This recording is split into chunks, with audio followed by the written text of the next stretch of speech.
Hey, what's up, rock stars? It's Rox coming to you today with a review for Reasonable Doubt, Season 3, the season finale, which is also episode 10. So we'll talk about how I feel about this episode after I finish the review. How's that? It was a great season, I will say that. The finale was interesting. Anyway, you guys, the review. Let's get to it, shall we?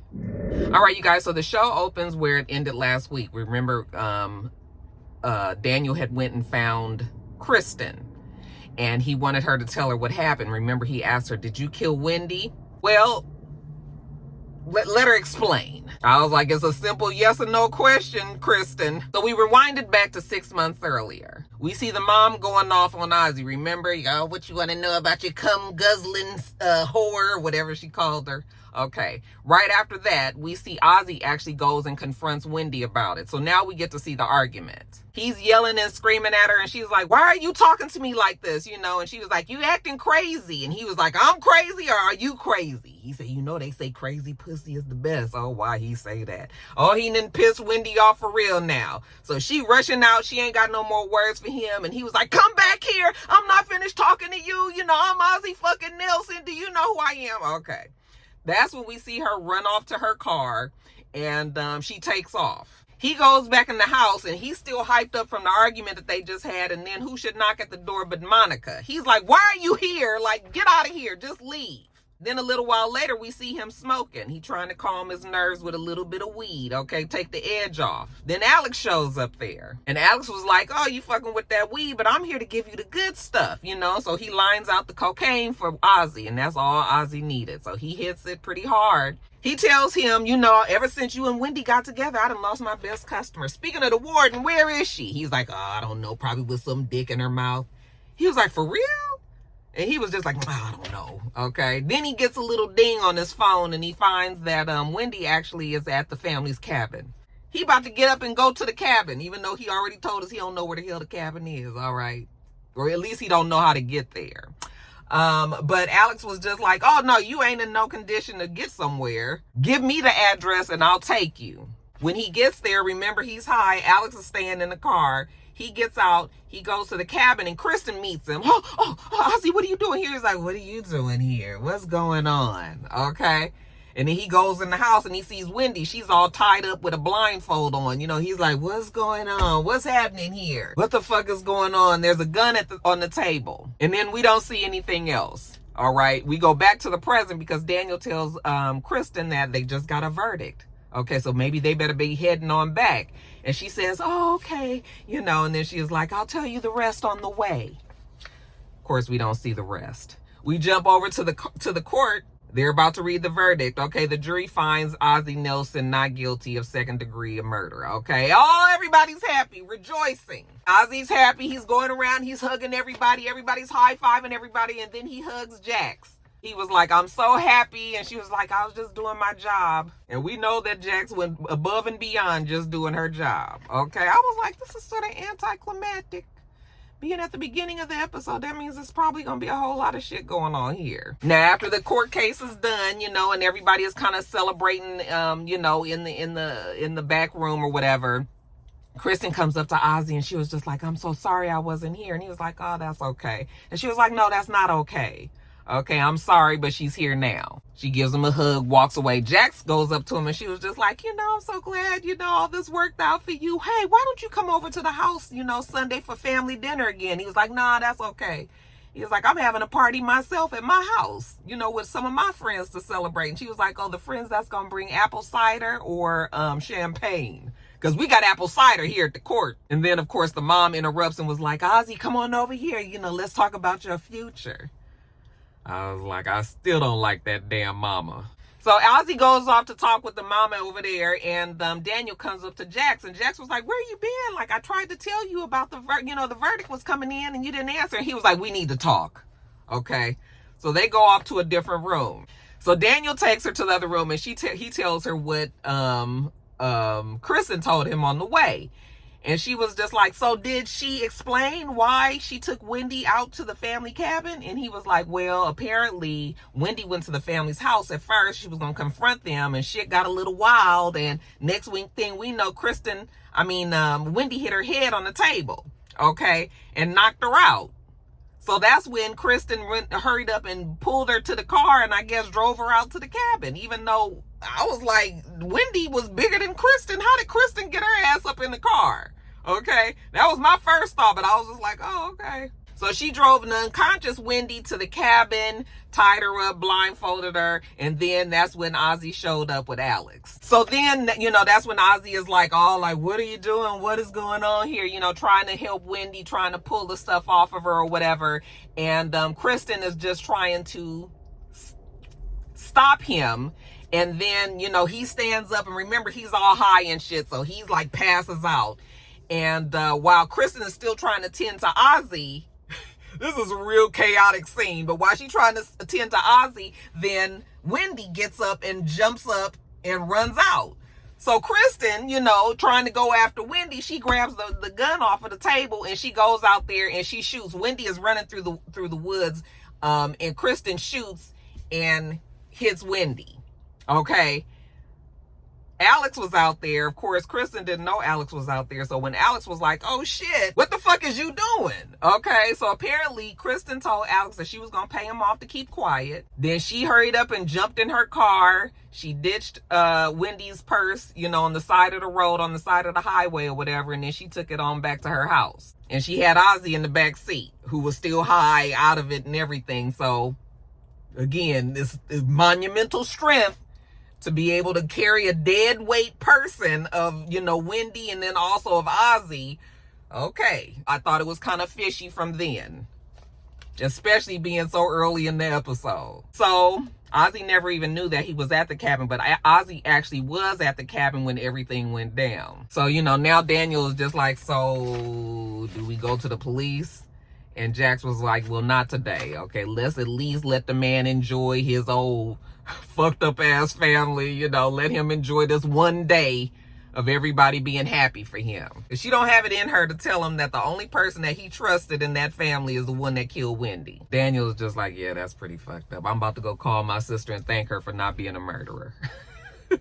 Now, let's jump over to Bill Thomas. I should have called him Bill Thomas. I was like, that would have been a better name instead of Thomas, as y'all was so confused. Anyway, we see Thomas and he catching up with the partners. They celebrating too with their champagne.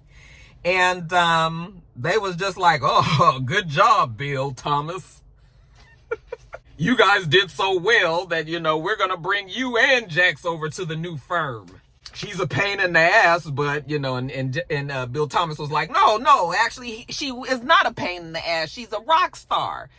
She just won that case fair and square, and she just did this and that.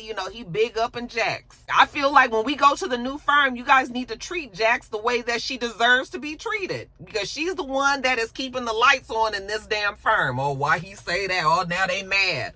If Jax did everything, then what the fuck did you do? Why are we even talking about letting you be a partner? If Jax was the big one that did everything, maybe you weren't partner material after all. I said, see how quickly they turn on you, Bill Thomas? Jax tried to tell you. Jumping over to Lewis. This is a storyline that I just honestly don't understand why they even brought it to the show. Apparently, they was trying to show that Lewis has some sort of backbone and that he's not the pushover that we've always thought that he was. But it was so unnecessary. Anyway, Lewis is at the office and he's talking to one of his team members, and she was just like, oh, look, like, are we about to fire Sam? Because she over him. He was just like, no, we not about to fire Sam. He got a baby on the way. I was like, what does that have to do with the price of tea in China, Lewis? You really not fire somebody because they told you they have a baby on the way? That what they got to do with you? I know that's heartless to say, but baby, business must go on. Okay. Anyway, he said he can't do it. She was like, he has a baby. He got a girlfriend. He always bragging about his Tinder profile, So she shows Lewis, and Lewis like feels stupid. He ought to feel stupid because this man has worked you and got a whole bunch of extra weeks of pay when he shouldn't have. So Lewis is just like, really? Okay, he gonna give Sam some more work to do. Here, give this to Sam. Tell him to do this. I need it by, tomorrow or whatever. And so she takes it off. We already know Sam ain't gonna be able to do it. That evening at the house, we see Lewis and Jax, and they in good moods. They happy. They're about to have a double date. I was like, who y'all double double dating with? Child, Morris Chestnut and his girlfriend, Essence Atkins. Was that who that was? Because I was looking at it on my phone, child, and I didn't have time to be blowing it up to see. But I think that's who it was. That's the love of his life that's in Chicago, right? Okay, so, yeah, you know, they coming on over. And, when they first come in there, can you tell that Lewis still was a little cool? He was a little, you know, he was little, still not wanting to deal with Corey until the love of his life said that they was engaged, you know, and shows the ring and everything. Now all of a sudden Lewis is like, oh, that's what's up, and gives him a hug. I was like, oh, Lewis, you are just, child, I tell you, I really try to like Lewis. I do like Lewis, but he just, he is, sometimes. Anyway, so the girlfriend was like, oh, you know, I love your house. It's so beautiful and the views are wonderful, you know. Is this considered Baldwin Hills? Or what did she ask? View Park or something? And then she was like, oh yeah, this is called the Dons. All of the streets start with a Don. Don Felipe, Don Carliso, Don, okay? And just a little background on the Dons. Back when I was young, like if you lived in the Dons, like you had money. It wasn't even Baldwin Hills. Now it's Baldwin Hills, La Tijera, Ladera, all over in there. But before it was just the Dons. If you lived in the Dons, you had it going on. And they was right off of Crenshaw and Stocker. Like if you just went up Stocker, you know, you'd be all up in the Dons up in there.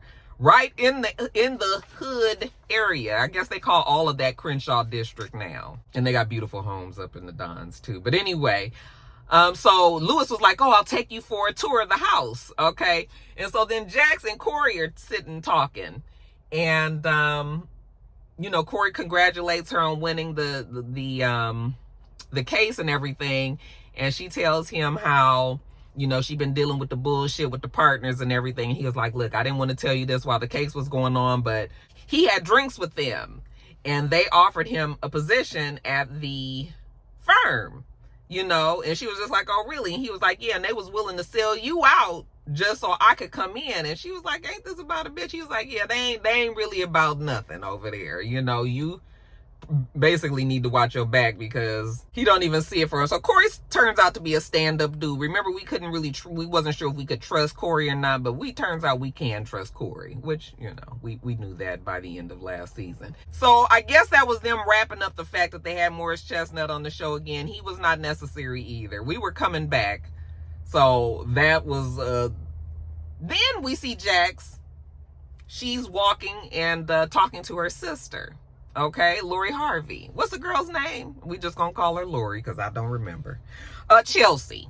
So, you know, they're walking and talking and everything is going well. And then she tells her, listen, I just got to tell you something, okay? I got to tell you about Eddie. You know, him coming here. He was really just coming here to try to get money from you, okay? He said he was going to get close to you, get money from you, you know, and then when he got there, then the mom was sick, and then, you know, he had to put the plan on hold until the mom went into remission. I don't know what he was going to do if the mama didn't go into remission. Is he going to steal her money considering he's the trust over her shit? The trustee over her shit? I still can't believe that lady signed her shit to this nigga. Anyway, Jax was like, so you knew all this time that Eddie was running game, like running a scam over here? What makes you say something now? Okay. And she was like, because I want to have a relationship with you. I don't have any family, you know, other than that no good ass Eddie. I want to have a sister, you know, and have a relationship with you. At least let some good come out of all of this, you know, we family. And Jax doesn't say anything, so I guess this is a storyline that's going to carry over. So maybe Lori will have a job next season, you guys, considering they have been renewed for a season 4. Good for them. So now Jax is upset, and she's going to meet Eddie, okay? She meets him in front of Angela's funeral home, which is a well-known Black-owned funeral home right there on Crenshaw and Coliseum, okay? That's the same funeral home that was in Boys in the Hood. If you guys remember when they had the big scene where there's a shootout on Crenshaw and everybody runs in their car and goes, okay, they was right there on that little strip. Anyway, she confronts Eddie. She tells him that she met with Chelsea. He was like, oh, you know, Jax, don't let Chelsea come between us. I was like... He tells her that he was helping Chelsea and that's why he was trying to get the money. I was like, that's not exactly what the story is. That Jax, listen, maybe you need to leave Eddie and Chelsea alone because both these motherfuckers ain't really got too much. Like, I don't trust neither one of them at this point. He said he always wanted to make things right because he always felt guilty about abandoning Jax. She was like, do you know why I had you meet me at Angela's funeral home? Because I thought after all these years that this was where you were going to eventually end up. She said that even though he abandoned her, that she just loved him so much and everything, even through all of the trauma that she's been through. She's carried all of his trauma with her. Now she just needs space. He tells her that he loves her, and she said, she believes that he does and everything, but still, she needs this space to try to figure some shit out because, everybody coming at her from all these different ways. So after they have their declaration of love for each other, he gets in his Ultima and he leaves. And I was just like, was I supposed to feel something for that? I have not liked Eddie this whole season. I don't like this whole relationship that Jax is having with him. Just, I understand that, she really wants to love him and be there with him and all that. But that whole storyline, which is carrying over to next season too, probably, I was just like, I could do so without it. So without it. But anyway, enough of that. Let's get back to Azie's party. So it's the Sunday night, remember? And Azie is there, and everybody is having a good time, honey. And this is a roaring party. It ain't no apple cider there. I can promise you that. Everybody is partying, dancing to music. It's drugs, it's alcohol, and all that. One of his homeboys come up to him and was just like, hey, you deserve this, and tries to hand him a bag of drugs, okay? And Azie was just like, nah, I ain't really doing that. I'm just saying, here, take this so you can celebrate. Look, not every day somebody gets off of not being accused of killing somebody. So, yeah, go on and take these drugs. Azie was just like, you know what? I don't even think I'm supposed to be here. And his friend was like, well, where are you supposed to be? Well, at Jax's house. Because Jax's family was having their family dinner. Okay? Next thing we know, he shows up there. Ding dong. Azie, good to see you. Come on in here. So he go and sit down at the table with everybody, and we just laughing and talking about cars and everything. Your first car and how Azie had to work for his car. Spencer feels like he should get a BMW. All this. Okay, we laughing and everything. And then Azie was just like, man, you guys are such a great family. The kids would beg to differ. These some lying ass parents, but okay. But no, he was just like, no, really, even if you guys have been through your things or whatever, I can still tell, this is all that Azie has wanted. The night is getting long, and Mama Lou says, okay, I'm gonna get on home. And the kids was like, oh, we're gonna come spend the night with you. And she was just like, oh yeah, come on, you guys get your stuff, let's go. Not before, the daughter takes a picture with Azie. Okay, so they take a picture and then they leave. So then, right when Azie is about to leave, he's talking to Jax. Jax was telling him, oh, guess what? Dr. Owen is in labor. Dr. Owen is the friend. I was like, I never knew that child's name. Dr. Owens is in labor, but after she has the baby, after shit settles down and everything, Jax feels like he should still see Dr. Owen because, he still has some shit that he needs to work out. You do that after you go to rehab. He was like, rehab? She was like, yeah, you gonna go on to rehab because you got a drug problem. Okay, he was like, I've been clean for months. Well, with the exception of that, what happened the other unfaithful night. Or is it fateful night? Depending on who you ask. So he was just like, I don't need no rehab. And she was just like, Azie, I'm telling you, you're going to need it. It's a lot that's about to go on. They about to be hitting you from all angles, book deals, movie deals, interviews, questions, podcasts. Like, you about to be inundated with a lot of questions, and it's going to be hard to maneuver. So if you go to rehab, that at least will help you strengthen up your resolve and not get back on drugs. That's why the intake people is on their way. What? He was like, intake is on their way. She was just like, yeah, they about to come and get you. Trust me, this is the best thing for you, Azie. Okay, so go on down the hallway and get yourself together in Spencer's room or whatever. And, then they going to come here and they going to get you. So Azie, he don't listen to nobody, but he does listen to Jax, and Jax is telling him, I love you, Azie. And we know that is a fact. Jax loves this boy as if this was her son, okay? And that touches him. I think that he truly believes it. I truly believe it too. So anyway, she tells him go on down there, and he's crying, and he turns around and he says, even though I'm really mad at you, I love you too, okay? And child, my heart broke. I was just like, these shows don't never get like Emmy nominations, but this boy who played this character did so fucking well that he needs to at least get an NAACP award, because he did the damn thing this season. Okay. And I had plenty of moments where my heart really broke for this boy. So anyway, he go on down the hallway. A few minutes later, the intake people get there, and Jax was like, okay, he's down there in the room. Let me go get him. And she knocks on the door. Hey, you okay in there? And she opens the door, and this is the scene that we saw at the beginning of the season, which I figured it was going to be Azie. I knew it wasn't going to be her son. I figured it was going to be Azie. I've been meaning to say that for like the last 4 videos and kept forgetting, but,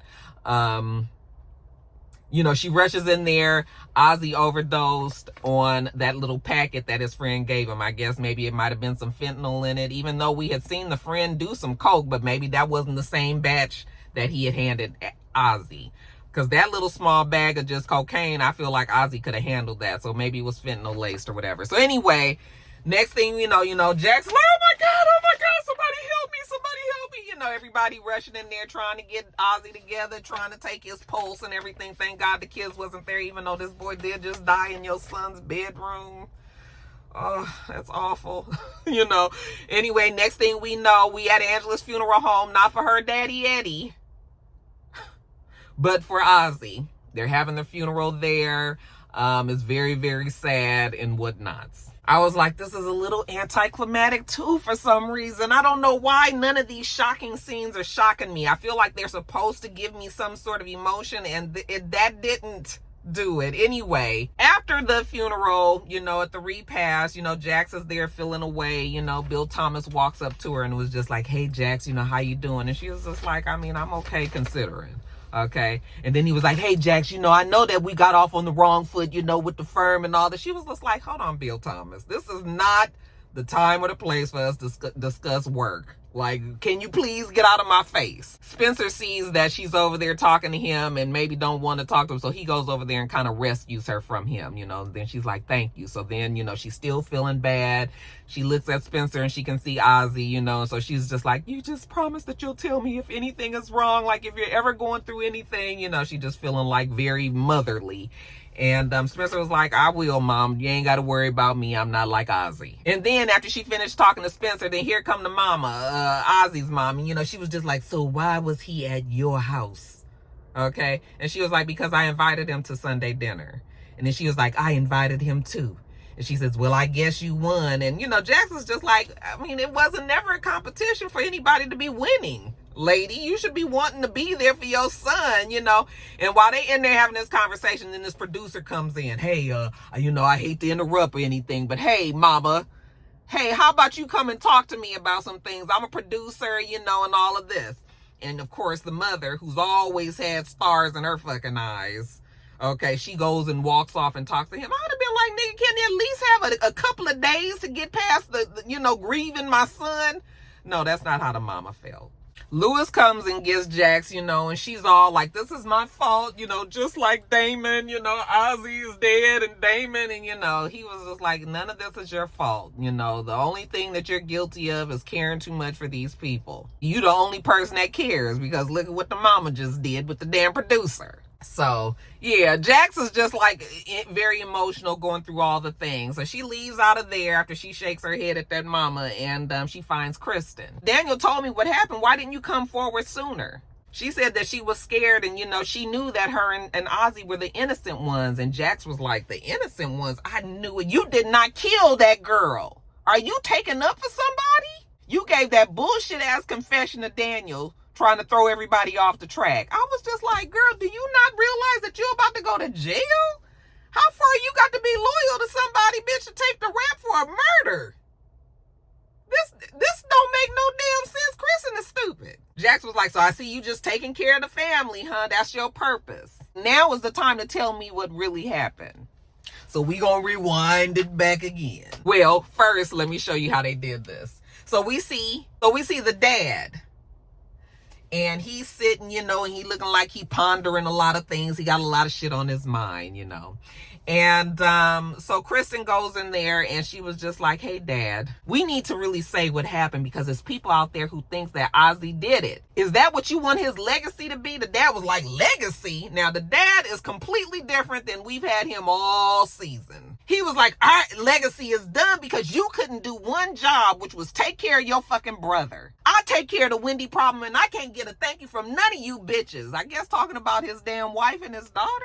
This nigga is ruthless. She was just like, what you mean you took care of the problem? You shut her up. Then we rewinded back 6 months ago. We see Wendy. She goes to the family house, okay? The dad answers the door. And she was just like, where's your fucking wife? I'm so sick of you guys. I'm about to tell you, you gonna be out of our lives forever and ever. You know, I'm sick of this shit. He was like, you promising to come between me and my son. If you come between us, then I'm gonna be sending condolences to your mother. And honey, she turned around and got a big loogie and spit it in his face, child. And then the reflex, he said, pow! Hit her in the face. And she spun around and hit her head on the door, on the table in the foyer, just like Daniel has said. She's knocked out. So Kristen comes in the room, Dad, what's going on? He was like, oh, you know, he rushes up to her and she was just like, is she dead? And he checks her pulse and everything. No, she ain't dead, but the bitch is not clean out, okay? He was like, help me get her, help me get her. Where are we going? We gonna take her to the cabin. So now we at the cabin. It's not just Kristen, it's Kristen and the dad. They done tied up Wendy and got her over there, and it's still the same scene with the gun and the rope and all of this shit, right? Then we see Alex and Azie show up there. Alex stays out in the car. Azie comes in. Azie, again, is high out of his mind, and he don't really know what's going on. What's going on? What's going on? He sees Wendy. What are you guys doing? What's happening here? You know, he goes to try to help Wendy, and then the father is there. Then he sees the father. He's like, why are you here? What's happening here? What are you guys doing? Okay. Then that's when Azie starts to have the reaction, and he's passing out. You know, actually, he's overdosing. So Kristen's like, I'm gonna go get the Narcan. That nigga, you talking about chaos. Okay, y'all got this child you done kidnapped over here. This nigga is overdosing. You know, she gotta go get the Narcan, all this. So she rushes off to go get the Narcan. And he's over there tending to Azie. And then Wendy, she gets up and she takes off running. Okay, and so when she goes out running, and then the father realizes that, you know, so he goes after Wendy, and Kristen, I guess, is tending to Azie. So Wendy is running through the woods or whatever, and he shoots a few times, actually like 7 or 8 times. I was like, damn, okay. And one of them bullets finally hit her. So she falls, and that's all we see. And, you know, that's when Alex was like, what the fuck, you know? And then she was like, did you hit her? And he was like, I don't know. So the dad runs to go see Wendy. Wendy then got up and she's still running. So she's not dead. So he's chasing her through the woods or whatever. Of course, she's been injured, so she can't really get away. And then she finally stops and talks. So he was just like, what's it going to take? How much money do you need, you know, for you to leave Azie alone forever? I was just like, why you guys want this man to leave her alone this bad?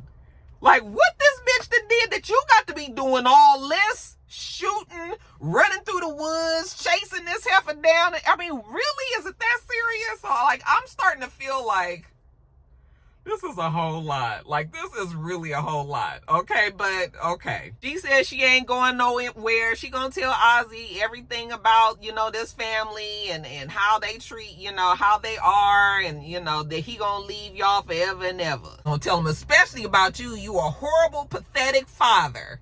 Okay? And then, of course, that's when she tries to do some sort of fighting back, but the father rushes over there and he strangles her or holds her down or something, and next thing you know, she's dead. It's over, Wendy. It's over. It's over, Wendy. I was just like,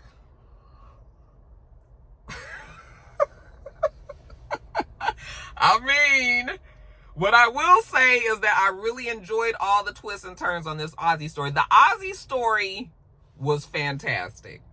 Okay, I loved all of the twists and turns, but still.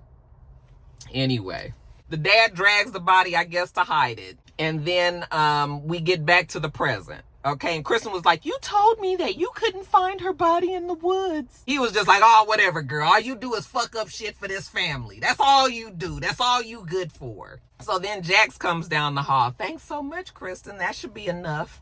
Okay, it's not just Jax by herself. She got the police with her. You know, the father was just like, did you trap me? What were you doing? And she was like, what I do best, Dad. You know, fucking things up for the family. And I was just like, okay, I'ma just. I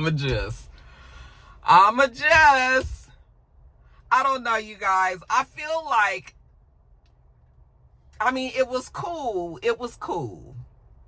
But it felt like it was anticlimactic for me for some reason. It felt very rushed. The whole episode felt rushed. I still feel mad about the fact that the mom, you know, that illness with the mom took a whole episode, because so much happened here, but I still was pleased with the Azie story, even though it was quite dramatic, but I was pleased with it. But it was just, anyway, they take the daddy and take him off to jail. You know, then Daniel comes up to Kristen, you know, she's all just like, I'm so sorry, Daniel, you know, but everything wasn't a lie. I do love you, you know, and he was just like, I love you too. And she was just like, are we gonna see each other again? And he was like, no, probably not, because a nigga ain't trying to be with somebody that got these kind of lying problems like you, chick. You gonna sit up here and take the rap for your damn daddy? Like, girl, no. We are not going to be together. So, you know, it's supposed to be all touching and crying there. I was just like, cry me a river. Cry me, cry me. Cry me, cry me. Now, back at the firm. Jax finds Bill Thomas with the partners, okay, and they're celebrating. She was just like, oh, what's the celebration? He was just like, we're just welcoming Bill as the new partner. Okay, and that we got acquired from this other place, and now it's this firm and whatnot. She was just like, oh, so, I mean, I didn't have no say in it as a partner here. You know, I didn't get a vote for it, and now you get telling me that we've been acquired by somewhere else. Like, I wasn't looped in on any of that. He was just like, oh, you know, with the case, everything going on, you know, a lot of these things we need to keep pretty close to the vest. But, you know, now that we got it all done, you know, we're gonna bring you along, okay, because we can't have success without the S, okay, because Jack's last name is Stewart, remember? And she was just like, oh, okay. So she turns around and she walks back to her office, and she's looking around her office, and I was like, okay, we already know what's about to happen, okay? Jax goes and gets a box, and she quietly packs her office up. And then she walks out of the building. She walks to her car, puts the box in the car, and she leaves. And I'm assuming that means that she is no longer working at that law firm. Then we see Lewis, okay? He at the office, and he about to fire Sam. I was just like, just get this shit out the way. Like, I don't even want to hear what Lewis got to say, because this is all stupid, you know. He tells Sam that he about to let him go, and, you know, Sam was like, why are you trying to be here? These people don't care about you. So I was just like, this is dumb. This is dumb, and let's get it over with. So yeah, he fires him, get the fuck out of my office, and Sam leaves. Again, very unnecessary storyline, had nothing to do with nothing. What was the purpose? Was it to just show that Lewis is not a fucking pushover and a softie? Because it surely didn't prove that. Then we see Jax back at home, okay? And we see her tell Crystal that she's starting her own firm. We see Bill Thomas arrive at the new firm, so he's going to be a partner. I guess it's up in the air whether or not he'll be coming back next season, because there's no reason for us to see the other firm. So no, I'm sure that he won't be back next season. We see Ozzy's mom, you know, she's now a celebrity. Okay, because now instead of all the book deals and the interviews and everything, Azie would be getting the mama's getting them now. We see Sally and Bill Thomas together. I guess they still seeing each other. So he may make it back next season, maybe on a couple of episodes. I don't know if I see him fully on the show, but it looks like they kind of dangled that little carrot to make us, you know, not really sure if he is or is not going to return. And then we see Jax, you know, she's opening her new firm, the Stewart Law Firm, okay? It's all big letters on the building and everything, and, you know, she's happy, and her and Lewis got their boxes, and they moving shit into the firm, you know? They bringing everything in, and I think Crystal's there, Daniel, I don't even remember. But they're all there at the firm, and then next thing we know, we see somebody drive up to the firm and get out and come in there and they got their gun trained, and, you know, Jax turns around and sees them and is just like, no, no, no. And then the person shoots. And child, I had to rewind that scene 3 times because I was watching it on my phone, and I was like, who the fuck is that? At first I thought it was the sister. I was like, why would the sister kill her? And I just kept looking and looking. Then I was like, oh, that's Monica without her wig, child. She had her damn cornrows in, honey. Monica done went off the deep end. And child, she done shot Jax, or she done shot somebody, or shot at Jax. We know she ain't gonna kill Jax because Jax is coming back next season. But yeah, that was Monica. Remember, she told her that I'm gonna get you, Jax, if it's the last thing I do. Well, maybe this is gonna be the last thing before Sis go off to jail. Okay? And that's the way it ended. So, again, I enjoyed the episode, but there were parts that I was just like, this is too rushed. And this is not, I don't like the way, like the Eddie storyline with Chelsea, that was rushed. And it didn't feel complete, and it felt weird. The shit with Sam and Lewis was unnecessary. The shit with Bill and Sally, I don't really care for. I just really enjoyed the Azie story. I think that was some great writing. Like the way they twisted and turned all that, even though the father became the super villain and everything, I still enjoyed the way all that, because we've never not figured it out to the very end. Okay, so they did a great job there, but all those other stories, I was just like, what was the purpose? I feel like it's gonna come back next season. It'll make more sense next season, but I just was like, this is too much that they tried to do in one episode. This episode could have either been 2 hours long, or like I said, they could have not did that whole episode on the mama. But again, I'm glad that the show is renewed. It is definitely worth being renewed. This is a great show. You know, they just need to do some tweaking a little bit. All right. How you guys feel about the characters? You know, I still like Lewis. God, I tried so hard with Lewis, but I just he gets on my nerves so bad. So bad, you guys. I'm like, if Jax didn't love him, then child, I would be so done with him. But, yeah, we'll see. Good news, though. Brandy, she has a job for another season, or at least half a season. I'm sure they'll bring her back for a little bit next season if she doesn't, you know, if they don't just skip over all of that. Again, where's P-Valley, child? I'm just over it. I'm just over it. You guys let me know what you think about this episode this season, and I'm going to get on off of here. All right, you guys, that is it. Let me get on. Make sure that you thumbs up the video, comment, subscribe to the channel if you haven't already. I'm Roxanne. The channel is itsrox, and everything else I do will be in the bottom bar. This man just sat in his Ford F-150 and just watched me do this whole review. He probably is like, what's going on? Anyway, you guys, I hope that you have a wonderful, wonderful rest of your day, and I plan on doing the same. Till next time, rock stars. Bye.